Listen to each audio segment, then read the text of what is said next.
The centuries preceding the Great War were a time of peace and growth for the Republic. Dozens of new star systems joined the Galactic Senate. For the Sith Empire, however, these centuries were marked by a rapid acceleration in the preparations for war, an effort in which the Sith showed surprising cooperation and sacrifice. I have long suspected that during this extended period, the Sith spent generations infiltrating Republic political circles, and even the Jedi Order. Reviewing historical records, I have uncovered strong evidence of one such case. Izen Gint was a fourth-generation Jedi, widely considered to be the most promising Padawan in the Order. Having a similar heritage, the venerated Jedi scholar Master Baral Over took Gint as his apprentice. Together, Over and Gint traveled the galaxy, studying the mysteries of the Force. Over the years, the pair became more and more ambitious, eventually undertaking a daunting mission. They set out to explore the ancient Sith temples on Yavin 4. Their goal was to investigate the final resting place of Naga Sadow, one of the most powerful Sith Lords who ever lived.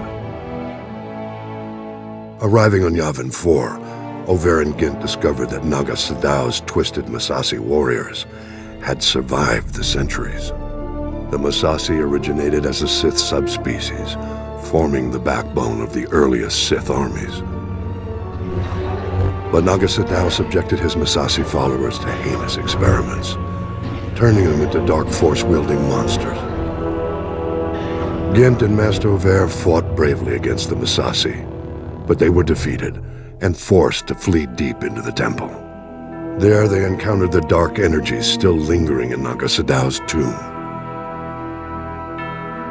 Weeks later, Master Over returned to the Jedi Temple on Coruscant, alone, wounded and half insane from the tortures he had endured. After a lengthy recovery, Master Over told a tale of the horrors he faced and of Gint's tragic death. Several years passed. Then one day, Izen Gint mysteriously reappeared on Coruscant, wearing the garb of the Massassi warriors and bent on killing Master Over. Possessed by the dark spirit of Naga Sadow, Gint attacked his former master in broad daylight. The brutal battle between the two was staged, with all the Republic watching. Gint's borrowed powers were formidable, but Master Over won the day. Over's triumph over darkness was celebrated, and the Jedi Council assumed that all was well. The question no one asked was this: why would Naga Sadow's spirit seek vengeance, specifically against Master Over? The answer has become clear after a closer look at Over's Jedi heritage. His father and grandfather also went out of their way to visit the tombs of the ancient Sith Lords. They were a family of Sith infiltrators. Over's mission on Yavin 4 was not for the Jedi. It was on behalf of his true master, the Dark Emperor of the Sith.